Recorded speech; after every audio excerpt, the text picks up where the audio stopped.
Oh, and here we are. We're live. Hello, Kat. Hello. Hi. How are you, Todd? Um, I'm very well, thank you. So we are just you and me this time. Yes. Joanne was unexpectedly held up at in in Utah, I think. Anyway, she was unexpectedly held up and couldn't be with us tonight, but she wishes she could be. But you and I are going to have a conversation about uncertainty, Yes. and this is it's not it's kind of maybe it's a little bit of a preview of what we're going to be talking about in the workshop coming up. Hmm. And maybe it's also a way for us to kind of get some information from the audience to see what's important to them too. Hmm. So maybe by way of intro, I mean, we are starting. We are going to have a workshop on the 2nd of March. So many of you already know about that, I think. And it's And if you don't, 9:30 to 12:30 virtually, 9:30 right? to Video. 12:30. Yep, virtually on Saturday, the 2nd of March. Thank you, and it's going to be a lot of fun. So do join if you can. Some of you already signed up, and where we are today is like, well, let's talk about what uncertainty really is. Let's talk about what it isn't. Let's talk about why it's Yeah. important, and let's talk about what we can do about it. So, That I what think is where we both want to spend most of our time. totally. Yeah. I know that, you know what? I know that you have some definitions and have some stuff that can get us rolling. So I'll stop talking and pass it over to you. Excellent. Thanks. So when we were talking about doing this and we were talking about doing the 2nd of March event, we started talking about what uncertainty is. And I think a lot of people sort of use these words uncertainty, unpredictability, and other words as well. And I thought it's probably good that we clarify just two terms in particular, uncertainty versus unpredictability. So if we use the Dave Snowden Cynefin framework, he talks about complexity versus chaos. Complexity means that things are happening kind of fast and furious, but generally there is some sort of a pattern to it. And chaotic means there's no discernible pattern in what's happening. And uncertainty fits into or is closely aligned with complexity, where there probably are some predictable patterns, but maybe we just haven't been able to model it. We just don't know how to understand those patterns yet. We can't see them yet. So uncertainty means that there probably is some rhyme or reason, but we just can't see it. While unpredictability means there actually isn't a lot of rhyme or reason. And that is more chaotic. It's more unknowable was the word that I kept coming across. So we're probably in uncertainty right now, where a lot of the things that we're facing are actually fairly predictable, but they're just complex. So it's not necessarily, we haven't really been taught how to think in complexity. We've been trained to think more in linear and mechanical terms. We need to develop more systems thinking in order to really start understanding complexity. When you say that though, like we've been taught to learn in what did you say, systemic terms, right? Like what comes non-systemic, but linear and mechanical, like sort of linear treating everything mechanical like a machine. Well, yeah. and the obvious thing the thing that comes to my mind when you say that is that we look to the past to predict the future. Yeah. And what I'm hearing is that's not the space we're in anymore. We're not, because number one, can you give the example, the snow example that you gave? Is that one that you can share? Oh my goodness. I can share. So this blew me away. So I have a friend in Abu Dhabi who I was just at a retreat with in North Carolina, and she sent some photographs of the United Arab Emirates back to me when she landed, and there's snow there in Abu Dhabi. And I admit, when I saw the photographs, I thought, I didn't know what I was looking at because it wasn't clear to me what was on the ground. I knew it was the UAE, and it didn't compute that I should be looking at snow and palm trees at the same time. But there it was snow and palm trees. And first time she's seen it too. So that was weird. So that to me is probably almost unpredictability. That would be my assumption. I don't know, but it could be uncertainty. So if we Mhm. try to look to the past when we have no examples of that, Yes. it doesn't help us, right? And if you think Yeah. about in business, business leaders are taught best practices. We're taught to recognize problems. There's a lot of business people who are going to take me to task on this one, but I so firmly believe we are not taught to analyze.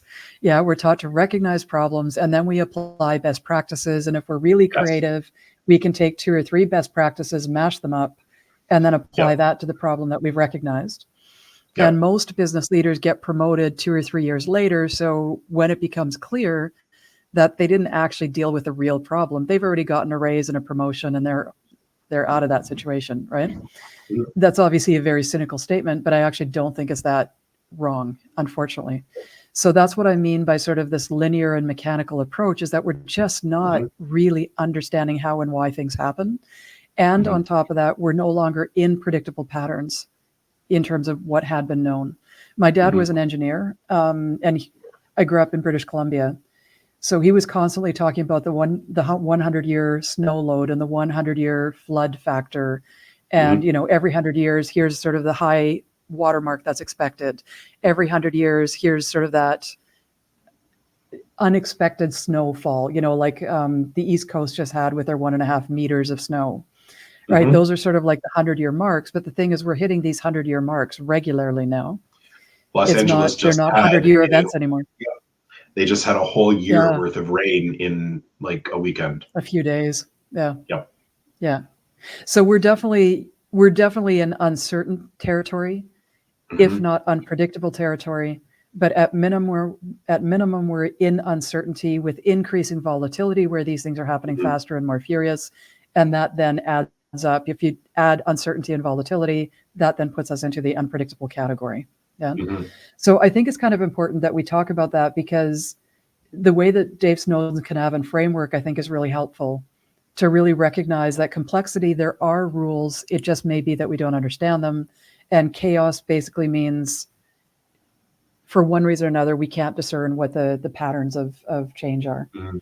Mhm. And given the fact that we're pretty well in a system, I'm laughing because, again, I know that some people are just going to think I'm a total cynic, or, whatever. Pessimist, that's the word I was looking for. But I mean, we're basically facing breakdown in systems left, right, and Someone's center, got to right? It say the doesn't hard really truth, matter. Exactly. Yeah. Kat. So it doesn't matter if we're talking about climate change, if we're talking about political structures, economic systems, social structures, social fabric, like pretty well everything is breaking down, whether we Mhm. want to admit it or not. Yeah. So that's why it's so important that we talk about uncertainty. And that's why we talk a lot more about what do we do about that? Because we Mhm. can sit here and feel scared, which most people are. And I think an awful lot of leaders are terrified, but they can't admit it. Um, yeah, they can't admit it. So basically, the Mhm. question is, they're secretly scared. But the reality is, I think we need to start talking about this and talking about fear, not as a weakness, but rather as an part of a grieving cycle. First, recognizing we're scared, we're furious, some of us are. Mhm. Um, Honor that, and then figure out, now what are we going to do with it? Because if we're stuck in the fear, if we're immobilized by the fear or the anger, or if we're mobilized in the wrong way, anger can move us in the really wrong, unproductive directions. So I what think we we have need to lots do of is examples of acknowledge. that too.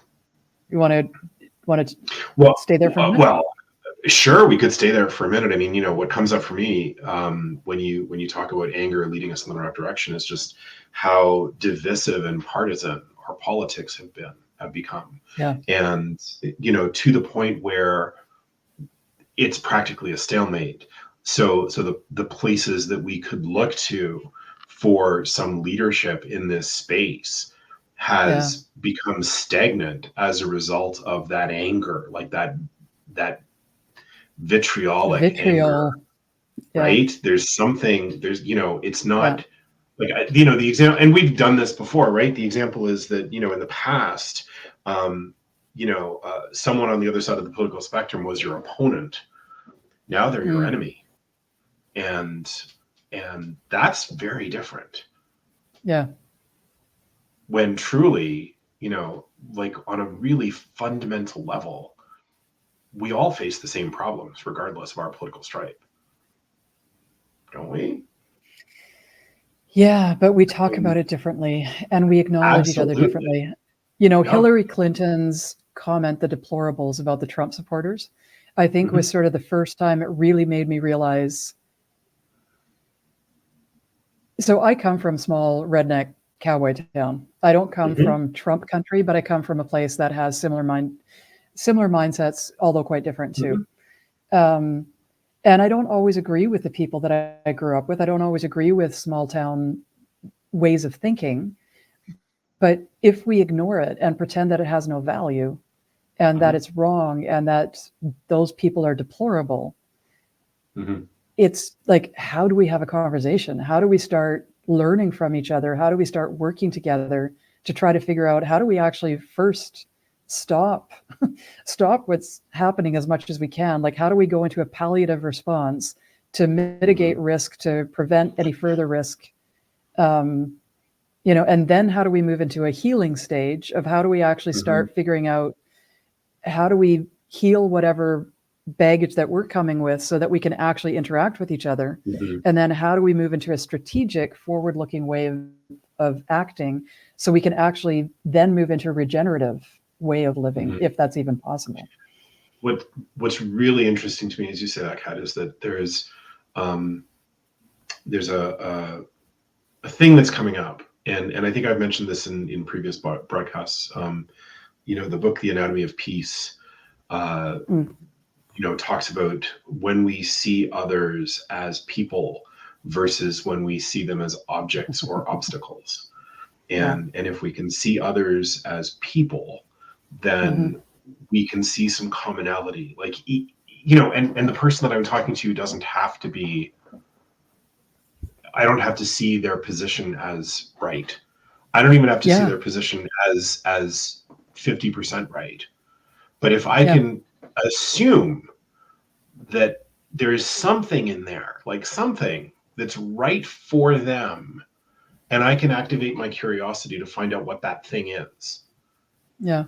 then am I able to see a commonality or see something that's When I that's in there when I'm that might teaching connect my us? students, when I'm teaching my students, what I say to them is you don't have to agree with me. Yeah, Hmm. a lot of my students come from completely different backgrounds. They're a different Hmm. generation. They have completely different life experiences, different cultures. It's a gamut of people that I teach, right? Hmm. And they don't have to agree with me, but they do have to try to understand me, just like I have the obligation to try and understand them. Yeah. Yeah. And they can challenge me on anything. They just have to tell me why. Yeah. Hmm. And it has to be topical. They can't just challenge me for the hell of challenging me, but it has to be topical to what we're talking about or what we're trying to achieve, right? Hmm. And Hmm. when we do that, when we really try to understand where's this person coming from, when we start seeing other perspectives, things look really different. Yeah. So Hmm. if we were to really talk to a bunch of Trump voters, and I'm only saying Trump voters because I'm assuming a lot of people Sure. that you and I work with and talk to, and probably people listening to us as well, they tend to be more progressive. Just I would assume just because of us being progressive, or what would be called progressive. I find that a judgmental word. Um, but if we were to sit down with Trump voters or people who are quite opposite from us, and if we were actually able to have a civilized conversation, I bet we would actually agree with a lot of their perspectives. Like when I Hmm. think about some of the people in the small town that I grew up in, it's not that small a town anymore, but it was a small town when I was growing up. And when I understood where they came from and what their life experiences were and why they saw the world the way that they did, then it Hmm. totally made sense to me. I didn't agree with them, but Hmm. or in a lot of cases I didn't agree with them, but at least I could understand where they came from, right? And it Hmm. made sense to me. And then at least we could sort of figure out how can we move forward if we choose to move forward. Hmm. And earlier in this conversation, you used the word palliative, Yeah. and I think what you're describing sounds like a healing. It sounds like, in healing we create connection. Yeah. Yeah. Hmm. Well, I use the term the three stages of palliative. So that's the immediate response. And that's Hmm. just really stop the Stop bleeding. the To bleeding. Right. Yeah. Then number two is the healing. And how do we actually show up as a different person because I'm healing myself and maybe we're starting to heal the relationships between us. And it doesn't mean we have to be friends, but let's just say we agree to disagree, but we still have common goals. Yeah. We all want to survive and we all want to Yeah. thrive, and we might define that a bit differently, but it doesn't necessarily have to be at each other's expense. So that's the healing. And then the strategy is, how do we make that work?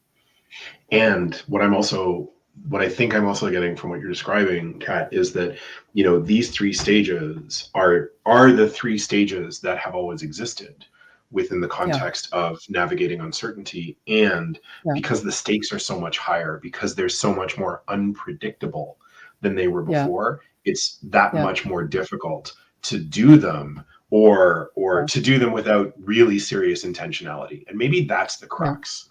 Is the really serious intentionality around, entering the palliative phase and knowing that there's two other phases beyond that.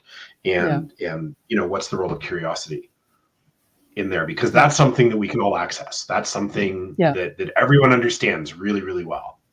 Yeah.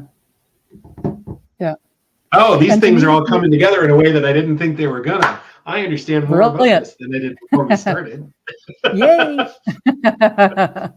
So one of the things that I think we're kind of implying, and I think you and I are on the same page with it, but just to sort of make it more explicit, going to this idea that what we were taught was linear and mechanical ways of thinking, best practices, recognize the problem.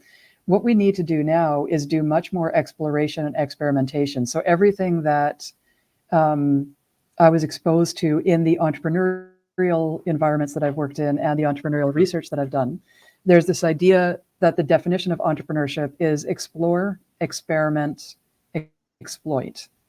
And I hate the word exploit because it has negative connotations. But the true word of exploit, the true meaning of exploit, is actually not a bad one. Yeah. So let's go with the it does. Let's go with the positive meaning of exploit. So explore basically means, how do we actually understand what's happening and recognize whatever we're understanding now is imperfect, and we need to keep improving. We need to keep exploring so that we can keep understanding things in different and new ways, deeper, broader, whatever. Yeah. Right.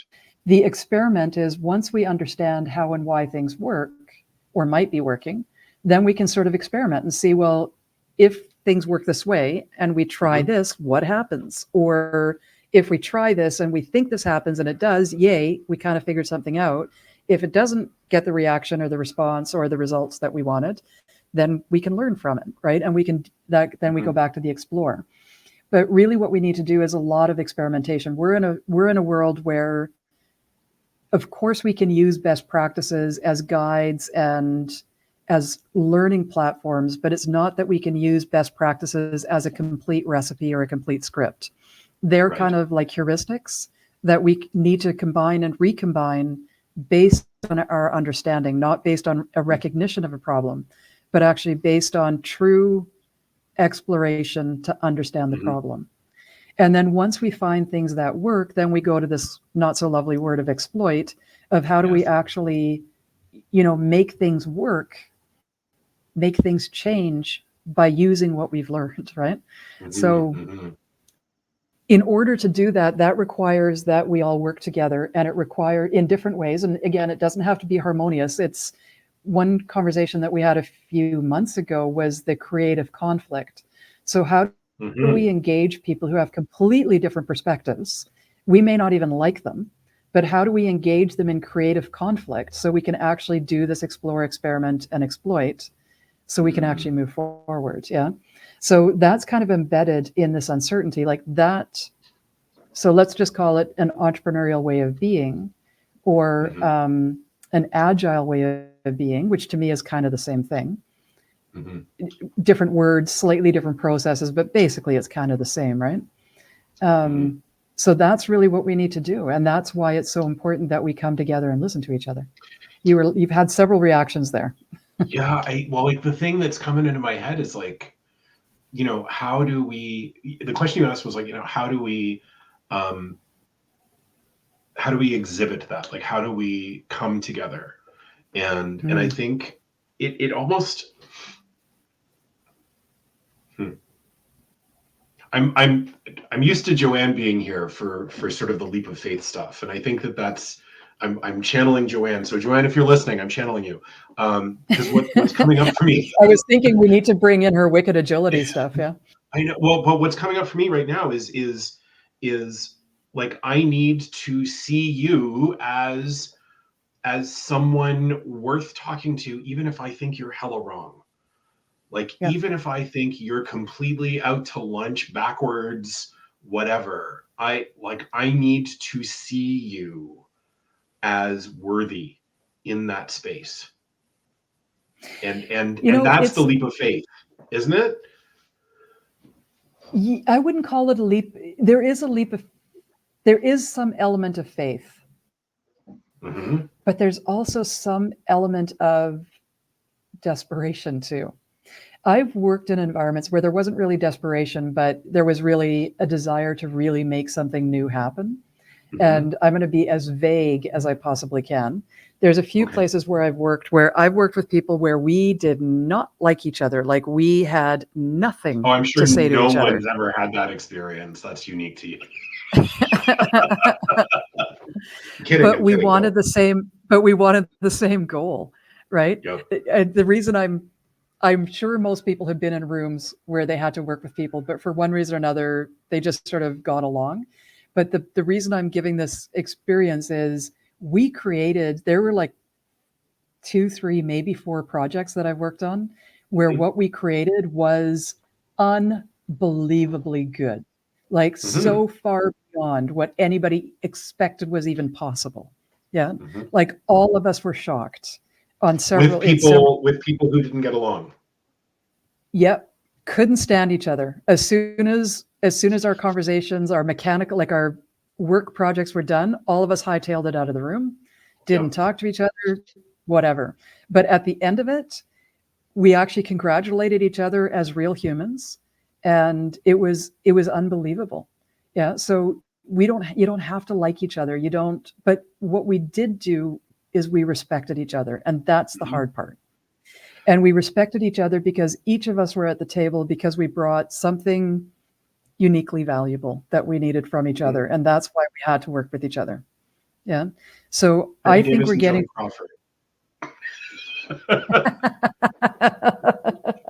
Hated each other, created Whatever Happened to Baby Jane, won a bunch of Oscars. Yeah. There you go. Yeah. Sorry, I interrupted you. That's okay. Okay. So one of the things that we talked about, and I have a feeling we're probably going to integrate some of this into our 2nd of March conversation, is so in my mind, I'm always creating matrices and, whatever. So I gave you the palliative, healing, and strategic. And then the other part of the matrix that I think about is the personal skill set. So a lot of people would call that like emotional intelligence. I think that's kind of superficial. You would use the word resilience before, and I know that you and I both have challenges with this word resilience. To me, resilience is just about survival, and it needs to be more about thriving. So first, we need to sort of be able to manage ourselves personally. Then we need to make sure that we develop the technical skill sets, the professional skill sets, the sort of all the externally facing skill sets. And then we need to collectively be able to work together better. So that's sort of the 3x3 matrix that how I tend to organize what we need to do in order to move forward. Is that, I know that you think about things differently, but. Well, I love your matrices because they give me a structure to sort of put what I think for me is, I don't know. I'm not sure if it's organic or lazy or I just dreamy or something. It's less scientific than the way that you approach these things. I understand that. And I think that it sort of feels like what's coming to me is it feels like a sine wave. There's ups and downs, and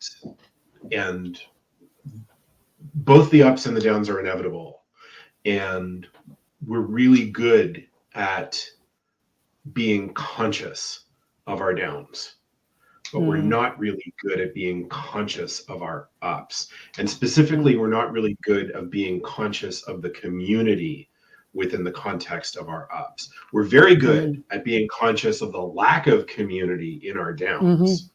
But Yeah. so what is the equal and like what's the flip side of that coin when we're in our ups? Because that's one of the things where I think that history does give us some predictors. You know, and not in a recent history kind of way, but in a hopeful, you know, capability of the human spirit kind of way. Like our species has overcome some pretty spectacular stuff over our existence on this planet. And I remain incredibly hopeful that our species can overcome this as well, but not without effort and not without intentionality. Yeah. And so, you know, I know that one of the topics that we were going to touch on and we haven't yet is hopefulness and what is hopefulness. But that's what comes up for me is the hopefulness associated with the upper part of that sine wave, because it's there, the spirit exists, and how do we tap into that and then map it to your matrix, to that upper right corner where we are performing at our maximum and creating the best of the communities that we have. That's what comes up for me. So that would be the collective strategic, you know, where we're all able to collectively and strategically respond. Yeah. Yes. And the hopefulness, I love the idea of hopefulness, but I have such a hard time with the word, not because I disagree with it, but just because it's used. I mean, there's so many words that you and I use that have been so hijacked by so many people. And so like, they're kind of meaningless words now, but the word that I love, which is very much, the word that I would use instead of hopefulness, but it's kind of the same thing that you're saying actually, is self-efficacy, is that we've overcome hard things in the past, individually and collectively. And therefore we can use that knowledge that we've been able to figure out hard things in the past. We can figure out hard things in the future. So I think that's kind of what you're meaning by hopeful. And I would call it self-efficacy. What's interesting, I love that. And the thing that I love about self-efficacy is that it's not peculiar to you or me or any other individual. It's something we all have, and that we can all tap into. And so when I take the concept of self-efficacy and apply it to a collective, like to a bunch of people, and use from that space, you know, some realities or some truths that you are human and I am human, and we can have wildly different ideas about how to express that humanity and still be human at the same time. If we can approach that self-efficacy with that fundamental reality, right? That, you know, we are all human and we all need to figure this hard stuff out. And it's not you against me, it's you and me against the problem. Yeah. Then that becomes and that's really when it gets interesting and fun. Yeah. Yeah. And one thing that you and I had talked about before we started on the live conversation, well, we were live, but not on video. Yes. What we talked about is as our challenges get a lot harder, it doesn't actually have to get harder for us, because the more that we can find ways of working together and working with people that maybe we don't necessarily like, it actually can become joyful, not in this kind of beer commercial joyful, which is kind of fun too, but joyful in terms of really creating meaningful things together and really overcoming some amazing challenges, terrifying challenges in some cases, right? And like really creating things that we didn't even know were possible. And that's, I think, the opportunity that we've got is how do we get critical mass of that? Yes. Yeah. And curiosity underlies all of that. Totally. Without curiosity, it's not possible. And like we said before, it starts with the self. What am I capable of? Oh my God. Yeah. Maybe I'm capable of stuff that I haven't even considered. Because as a leader in this world, I have developed a whole bunch of really gnarly skills. What could I apply them to? Oh my God, Yeah. what could I apply them to? Yeah. There's possibility everywhere. I'm just looking at the time, Yeah. and we've been talking for 30 minutes already. Is there anything? I love that you ended on fun, because I think that that's a really important one. Yeah. Because this conversation was heavy, yo. Like, like there was some really really heavy stuff in here, and I love that we can change the world and have fun doing it. Mic drop. Yeah, that's thanks. I appreciate it. Anyway, that's mine. What have you got for the end? What would you like to I say? think that's good. I'm happy Yeah, to end there. Like that's exactly the message, right? awesome, awesome. I Yeah. can't wait to have fun changing the world with you, Kat. I think we're already doing it. Absolutely. And with Yep, Joanne as more to well. come. Hopefully everything works out for her soon. Exactly. Yep. Yeah. Safe journey, Joanne. We missed you, and we'll see you Yeah. next time. And hopefully, we'll see all of you on the 2nd of March. Yeah. That'd be great. Indeed. Okay, I'm going to end the call, and thanks again, everyone. Perfect. Cheers. Thanks. Bye-bye.